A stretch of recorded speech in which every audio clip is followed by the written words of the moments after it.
We live in a society built on consumption.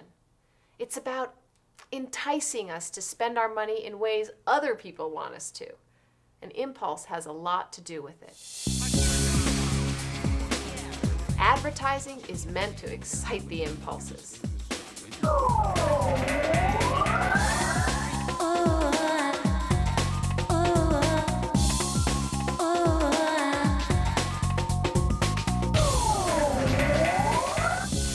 Everybody watches TV, so it's not just the teenagers and the young children. I think it's kind of like a never-ending cycle, you know, wanting the newest thing, wanting what they're advertising, you know, in the newspaper. You know, if they portray it really well, they could probably sell me on it. There are people who are just never satisfied, and it's a lot to do with advertising. Anywhere you turn on the radio, you turn on the TV, you're gonna hear a commercial, you're gonna hear something. It's driving in your car, you see a billboard, anything. Advertising's everywhere, and advertising's always trying to get you to do something else.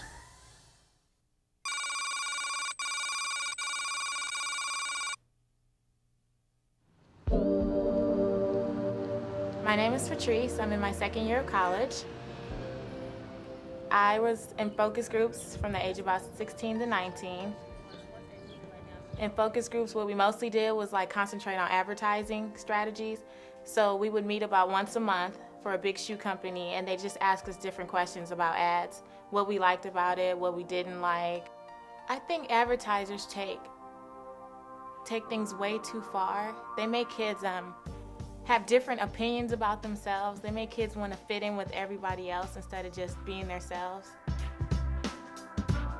They have people that we look up to, you know, in society, advertising their stuff. So they have guys thinking like, well, if you wear the shoes that Michael Jordan wears, you're gonna be able to fly like him, you know, you can do everything that Michael Jordan does, you know, play 3 sports, star in movies. I play basketball, so my shoes definitely have to last a long time. But I like to buy popular shoes on the other hand, so I can be cool at school. And they gotta look cool for the girls, you know? People say like it's peer pressure from other friends, but other friends are just seeing ads too, you know? So it's like everybody's seeing the commercials. You're watching TV, you're looking at magazines, so you're seeing it. There was a time when being cool was about being unique, about character and leadership and courage. Cool was something to be admired, and well, it was about following one's own path. But now, being cool seems to be mostly about conforming to media manufactured images.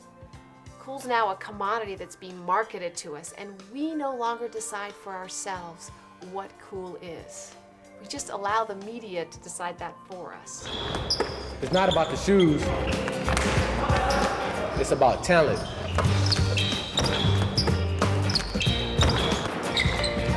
I'm not gonna buy some shoes because I see somebody wear them. I'm gonna buy shoes because they feel good on my feet and I like the way they look.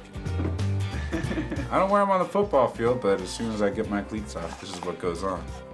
To me, it's not about how they look, it's about how comfortable they are, and they make me feel good.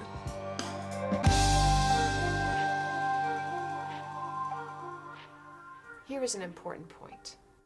This video is about getting along with less. It's not about consumer celibacy, giving up everything. I mean, for example, my aunt, she gave me this necklace, and it means a lot to me.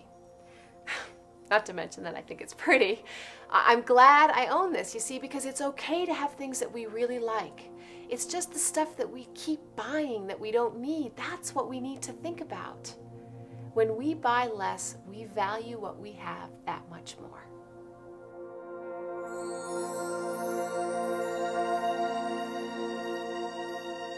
Do we really want to go down in history as being the consumer society?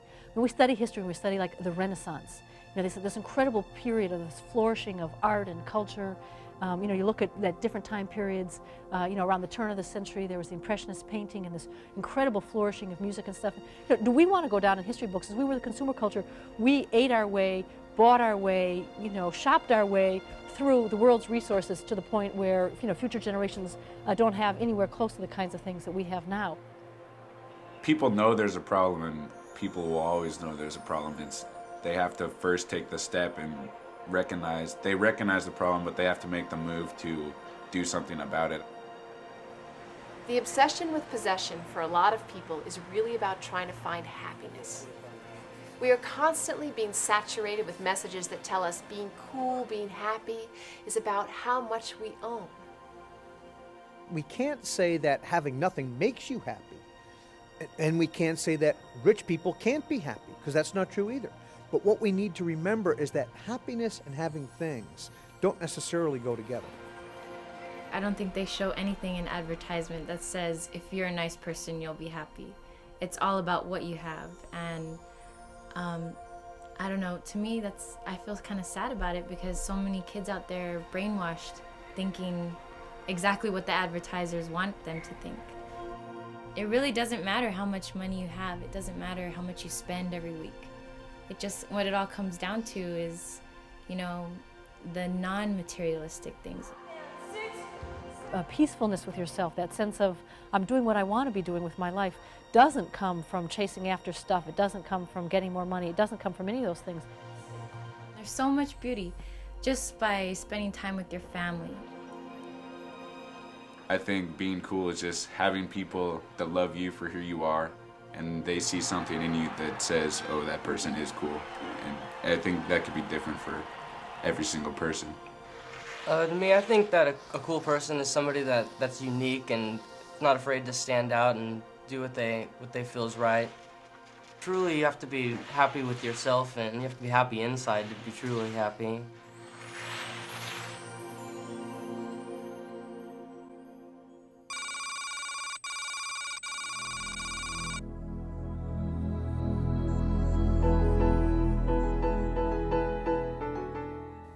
The earth is our home.